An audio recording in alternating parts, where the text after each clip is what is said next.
Hola, ¿qué tal? Bienvenidos a este jueves de Caretas. Hoy tenemos nuestra nueva edición impresa.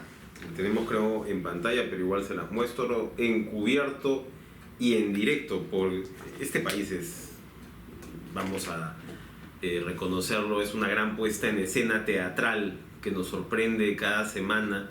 Cuando uno cree, uno podría decir caer más bajo, probablemente más que caer más bajo, tener más espectacularidad, ¿no? Y la espectacularidad también, hay que decirlo, sale mucho de los métodos fiscales. Ahora mismo tenemos en este operativo por el cual ha terminado yendo a la cárcel Nicanor Boluarte y Mateo Castañeda, su abogado, entre otras personas, por el famoso caso de los prefectos, que no ha sumado más datos a los que ya sabíamos, ¿no? Prefectos o subprefectos de Cajamarca y San Martín, los cuales pues habrían sido conminados, ¿no?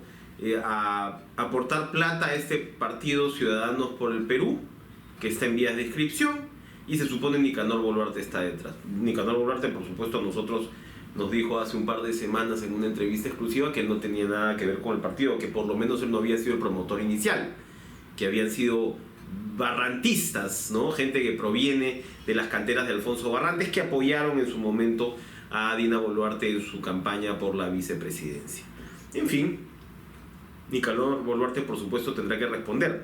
Pero el hecho es que, sobre hechos que ya eran conocidos, y vamos a ver, ¿no? O sea, por supuesto, la justicia y caiga quien caiga y todo aquello, pero los prefectos han sido una herramienta política en el Perú de toda la vida, no es de ahora. Viene de la Constitución de 1834, que interrumpió lo que había sido, digamos, un cierto énfasis municipalista en los albores de la República, y rapidito nomás, menos de 10 años después, ya la del 34 conceptualizaba a los prefectos como los representantes del presidente de la República. Era una figura bonapartista, en realidad, que expresaba esta suerte de presidencialismo muy, digamos, fuerte, y que le daba al presidente pues la capacidad de tener estos funcionarios que llegaban a donde por lo demás el Estado en muchos casos no llegaba.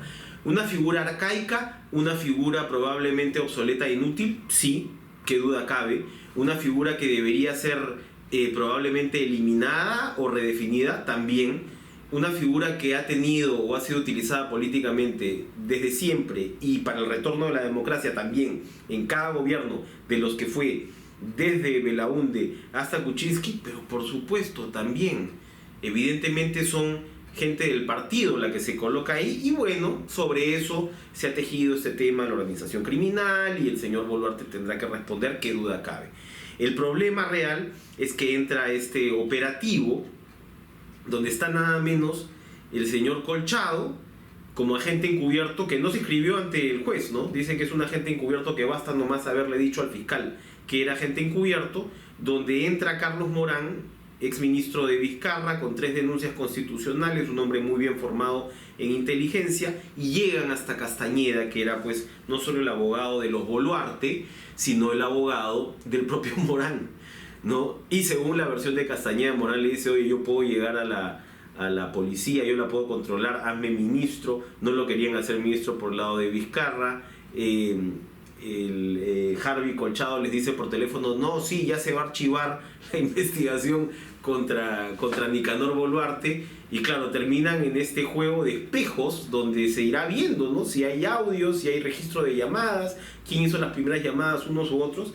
Pero a lo que voy es que por eso es una puesta en escena de una tragicomedia que no parece terminar en el Perú y que monopoliza, por supuesto, nuestra agenda. Nosotros tenemos información bastante interesante que, por supuesto, incluye los tremendos errores pues de la presidenta Boluarte, eso de desactivar el grupo policial justo antes de que se pida la detención del hermano. No sabemos si de repente eso finalmente precipitó la detención o no, pero es una larga lista de errores. Llamar al señor de la Diviaga a Palacio de Gobierno a preguntarle qué es lo que hacen, que da cuenta, ¿no?, de que la señora evidentemente necesita y necesitó desde un principio, digamos, una especie de consejería un poco más profesional, ¿no?, evidente.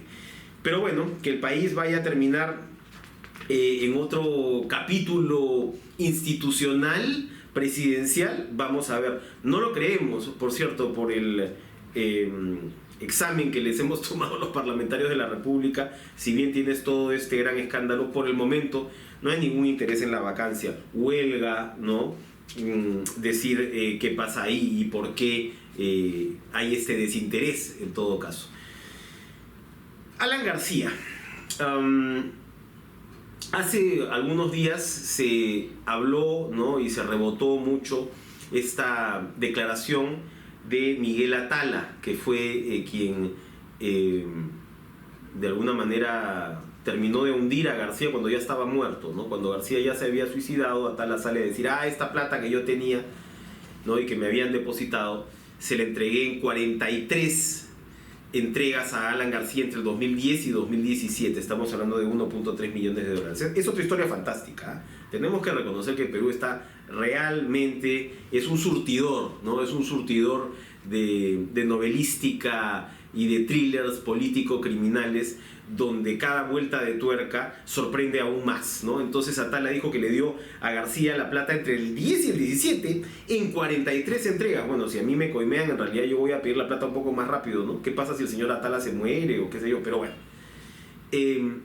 Pero lo extraordinario, esta nota contiene información muy interesante al respecto, lo extraordinario es que Atala le dijo al juez en su declaración anticipada, es una confesión anticipada, ¿no?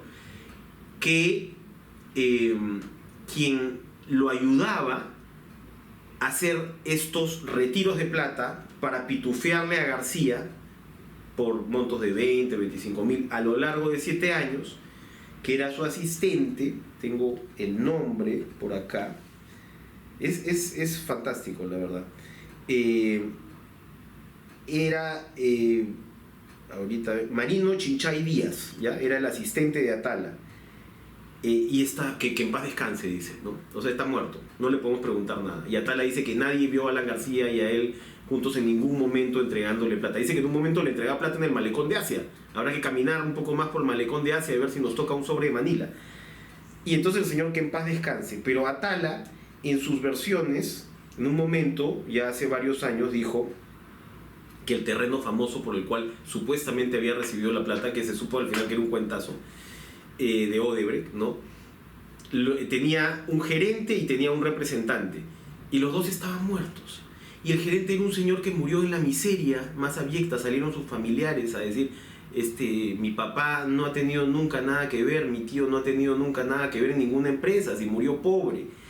Y el primo, ¿no?, que había también sido el representante legal de esa empresa, salió el sobrino de Atala a decir que la firma era falsificada, lo cual se comprobó. En fin, son estas historias que en realidad, yo sé que todas estas cosas, ¿no?, despiertan las iras de las redes sociales a veces y qué sé yo, pero en Caretas hacemos un poquito la tarea como de darles una lectura adicional a estos absurdos peruanos que vale la pena repasar. Carlos Paredes tiene un perfil bien interesante con la fiscal Marita Barreto, un perfil profesional. La fiscal Marita Barreto probablemente es la mujer más poderosa del país ahora, y es una fiscal provisional, imagínense.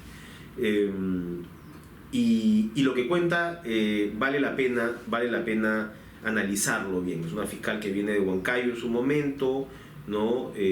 Traba una cercana relación con Pablo Sánchez. Pablo Sánchez la pone de fiscal en el caso Orellana, y de ahí el cielo fue el límite. Pero lean lo de Carlos, que es bastante interesante. Una mención nomás a nuestra carátula de ellos y ellas, que también es algo que yo creo llama mucho la atención, que es la historia de Lisette Álvarez. Ella vive en una comunidad en el Braem, a 15 horas de Lima, realmente en un sitio sumamente remoto, y ella ha estudiado, ¿no?, diseño, y ha regresado a su propia comunidad para plasmar esa visión de moda sin perder de ninguna manera no solamente sus orígenes, sino, es decir, su criterio estético, al final, como de alguna manera lo hace contemporáneo, lo casa con, si se quiere, con una visión digamos más técnica, más preparada, pero en ningún momento sin salirse, como repito, de la riqueza que en este caso la cosmogonía, la estética, el color amazónico nos puede brindar. Y sin duda es un caso que esperamos se replique por mucho más allá, ¿no? Son estas ropas, estos vestidos, estas joyas que salen realmente de ahí con talento local y un talento además comprometido con su propia comunidad, porque regresa a desarrollar la misma. Tenemos mucho más, tenemos como siempre la mejor sección cultural de las publicaciones de Lima, los mejores sociales, las mejores notas gastronómicas, más reportajes, más perfiles, más personajes en esta edición, como siempre, doble de caretas y ellos y ellas. Y nada, que pasen un excelente fin de semana y nosotros nos reencontraremos en un par de semanas más cuando aparezca la próxima edición impresa de Caretas. Chao.